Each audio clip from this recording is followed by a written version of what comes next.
keeping this program going. They've done an amazing job of making this a self-sustaining program.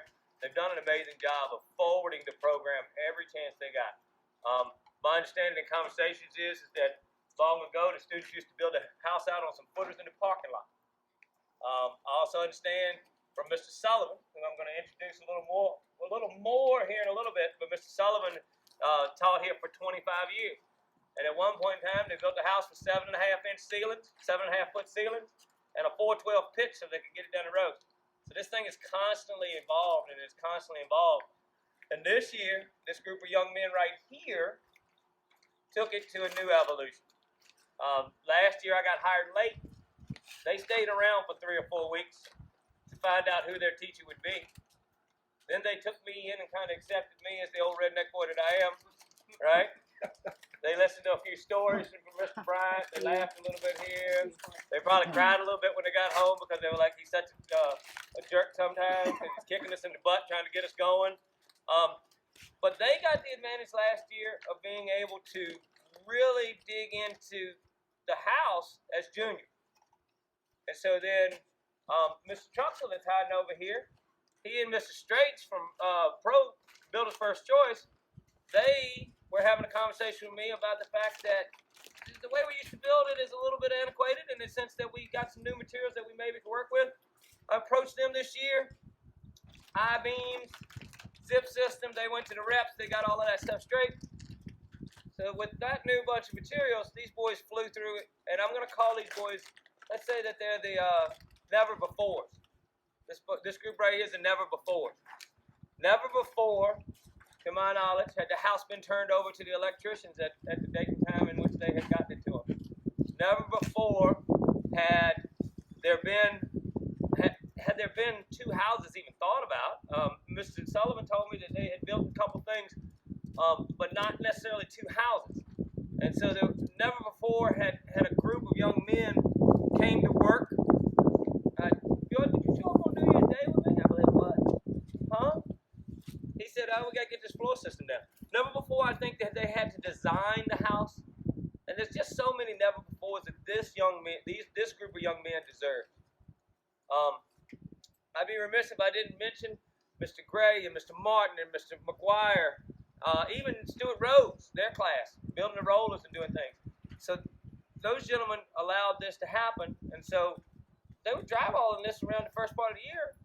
And we were like, okay, this group these never-befores didn't want there not to be another house. They said, these sheds and stuff, we don't make any money on that stuff. Let's do another house. And so they helped redesign this house to become this house. And so now this house, last I looked, $41,000 right now, headed that way. So they deserve the accolades that COVID stole from them. Okay? And so one way that we could do that, Mr. Sullivan and I had a conversation last year. Mr. Sullivan, I believe you came here from Nelson County in 1981, am I correct? Correct. And so from 1981 until 2006, Mr. Sullivan was a teacher here, and he was very innovative and very creative. He's part of the reason that this roof folds down. He's part of the reason that all of those things go on. And so last year I asked Ms. Miller if we could honor Mr. Sullivan and if we could have a scholarship in his name. So we designated some money across from the house sales, and we decided, okay, let's have a scholarship. I mentioned it to you guys all along. Well, guess what? You all are the recipients. Not just one of you. Your class had done things that never before had been done. And so when we walk in this house individually, I'll probably open those doors right there, but you're going to find the product of your work. You're going to find a few trinkets and treasures and tools that are going to get you started in this career. And they're a product of Mr. Sullivan's hard work for years. They're a product of Builder's First Choice throwing in the additional money we needed to add to the scholarship. So I want to say thank you, boys, for accepting me. I want to say thank you for accomplishing what never has been done. And I think what we'll do is we'll kind of, on a social distancing version of it, I'll one at a time, if you guys will come through, I'm going to hand you a few goods, and you walk back out. And that's all in Mr. Sullivan's name for his scholarship. All right? My name is Jordan Connor. This program was like a life changer since I wanted to build my own house. This program has meant a lot to me. It's been fun. I've enjoyed being here with all these guys. It's come a long way. Your name? My name is Dalton. My name's Ashton Hewitt, and I enjoyed this class, learning new things and enjoying being with these guys. My name is Dakota Riley, and I got to say one thing about this program. It's been an amazing experience meeting all these beautiful people here, making friends, and one hell of a teacher. And I learned so much from 2 years of learning carpentry. I recommend taking this class. My name is Nicholas Blackwell, and I've enjoyed this class so much and enjoyed the connections I've made with the people here. Hi, I'm Dakota Sawyer. I've enjoyed this class. I've learned a lot of stuff, like how to build a house, actually, too. So I'd recommend taking this class. My name's Levi Hemp, and I would like building stuff and using my hands and everything else.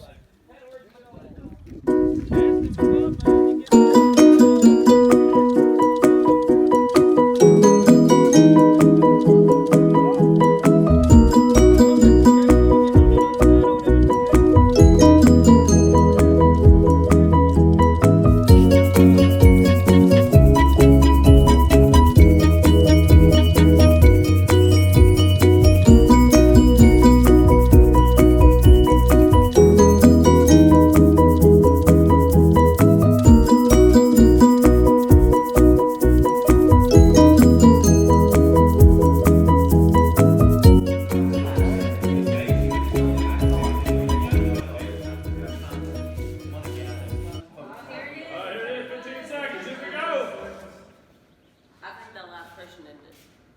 10, 9, 8, 7, 6, 5, 4, 3, 2, 1, and...